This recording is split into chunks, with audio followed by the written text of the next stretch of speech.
Hey, what's going on guys? It's me Aiden, welcome back to another video. Now, in case you weren't aware, Guilt Trip is now out, so if you have not seen it, definitely go watch it because this video will obviously contain spoilers for Guilt Trip. But as I was watching the episode, I jotted down some notes, so let's go ahead and hop right into my thoughts on Guilt Trip. So I know for a fact there's going to be a lot of you who actually disagree with my thought on this, but I didn't really like this episode. And there's a few different reasons for it. A big reason was the voice acting. This was in the Portuguese dub. The voice acting just felt really rushed. There were times when the characters were like saying sentences and they sped up to an unrealistic amount just to fit in with like the time framing and stuff, and it just did not sound very good. As coisas que você fala nem sempre fazem sentido, Marinette, mas nunca são cruéis. Tem que ter algum outro motivo. Vem, vamos procurar ela. So I know that's sort of like a nitpicky thing, and then obviously as the English dub comes out, maybe it'll get better, but it wasn't just that. Just the audio for this episode in general just was absolute garbage. Because the music, which is, I didn't even realize it until I was watching this episode for a second time, because I watch it for the first time for enjoyment, and then for the second time, I watch it to like, you know, analyze it and take notes and stuff, right? And so the second time, I was trying to figure out why I didn't like this episode, and I realized there was no background music. Or there sometimes was, but it wasn't prominent enough to where I could actually hear it. It was just sort of like there, and I was like, oh, I can sort of tell it's there, but I didn't, you know, really hear it. And not to mention the final like battle with the Reflecta copies, there was no background music at all. It just made the scene feel really dead, and I think that's a big, like another big reason why I just didn't like this episode, is because it just did not feel alive to me. Not to mention the animation of this episode was not very good. I mean, I know it's DQ standard, but even for DQ, I mean, as of recently, the past few episodes haven't been that bad, but this episode definitely had some moments that weren't, you know, very good, and it has a lot of like bad screenshots. I'll probably make like a little meme video on it later at some point, because it just was not very good. And then I don't know, I just sort of felt bored while watching this. This is the first time that after I watched the first one, I waited a few hours, or watched it for the first time this morning. I waited a few hours, and when it finally came time to watch it for a second time, I remember thinking to myself, I have to watch this again. I don't know. That doesn't happen very often with me, but it did for this episode, and it makes me sad, because, you know, I want to enjoy it, but just for some reason I couldn't enjoy this episode. And maybe I just felt bored watching it because of the writing. I don't know what it was about this episode. Just wasn't, I don't know. It just wasn't my favorite. And I know there's going to be a lot of people who disagree with me on that. And, you know, please don't like hate on me, guys. Okay, that's just my own opinion. You can like it. I'm not going to hate on you for liking the episode, but like, you know, it's just, I don't know, for some reason, I didn't like it. I can't exactly pinpoint it. Maybe it's those reasons, maybe it's a different reason, not sure, but we are all entitled to our own opinion. So let's try to, you know, not be too mean to each other, okay? But yeah, that was just sort of like my basic thought on the episode, which I haven't done in a while, but this episode I felt like, because for the most part, I like episodes. It's just this one I didn't like for some reason. I don't know why.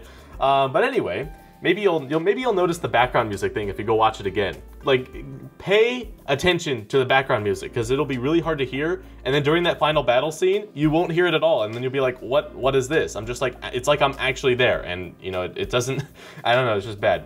Anyway, we're gonna go ahead and move on to, like, the more analytical stuff, where I actually, like, took notes on stuff that I wanted to point out, because they're, you know, important to the plot or whatever.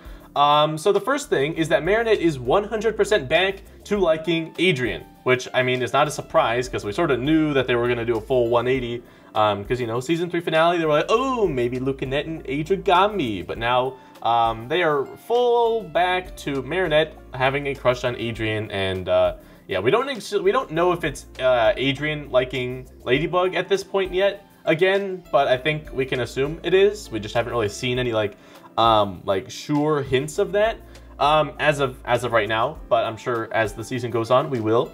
Now, one thing we learn about Rose is that she has this like sickness. They didn't like mention what sickness it was, or like if she has a disease or whatever. So we don't exactly know what her condition is, but she has some sort of sickness. I'm calling it a sickness because that's what the subtitler who subtitled the episode called it. They just said sickness or whatever. So that's what I'm using for now. So Rose had this sickness when she was little, but then I think she got over it or something, because it doesn't really affect her too much now. But obviously, you know, in this episode, that was sort of the whole point, right? But anyway, this sickness, whatever it is, can come back at any point. So that's why, you know, she is monitored pretty heavily and has to go to, you know, the hospital and stuff like that regularly. So that's just sort of like the whole focus of this episode.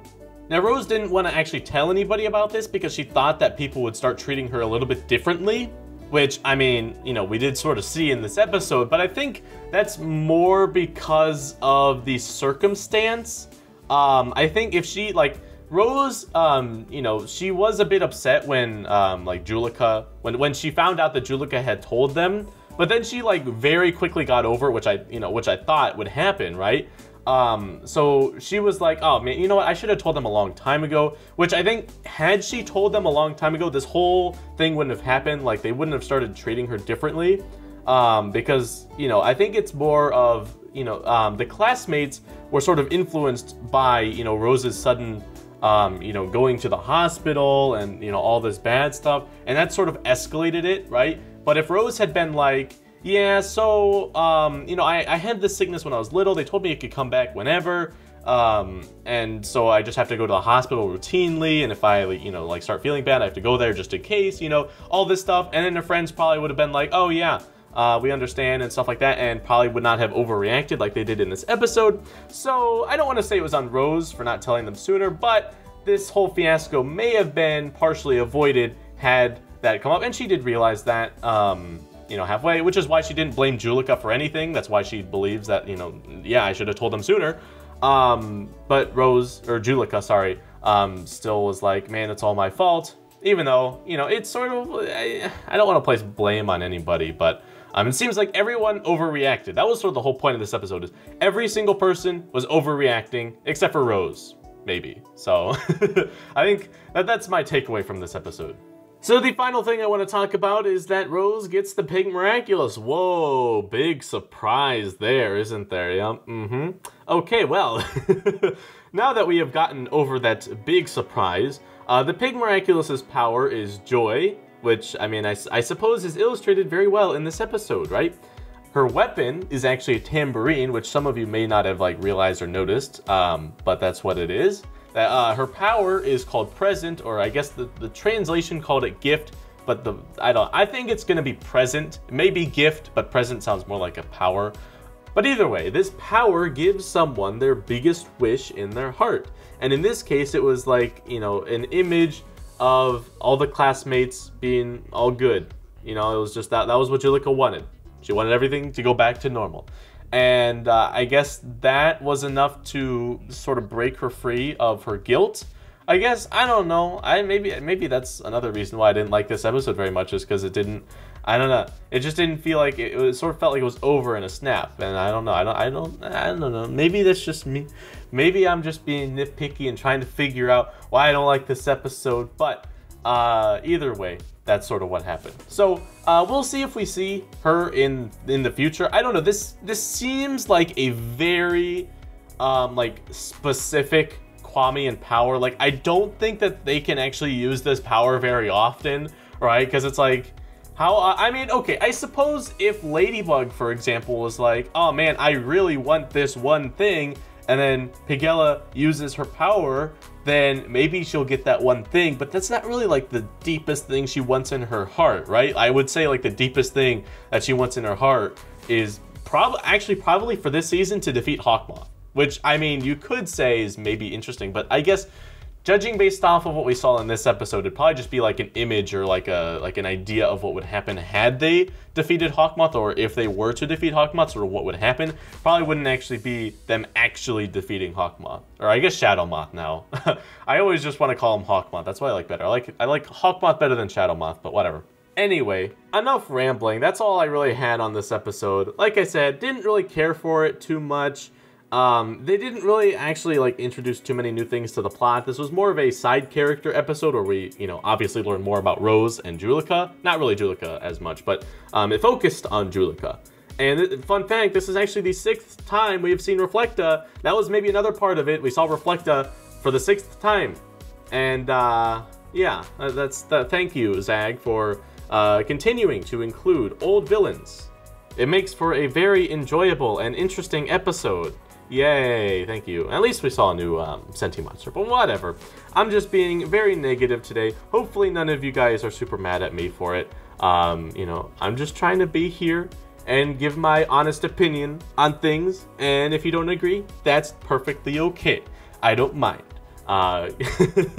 Anyway, new news video coming out later today, so stay tuned for that. I'm actually going to go record that right now, so I will talk to you later. Goodbye. Marinette?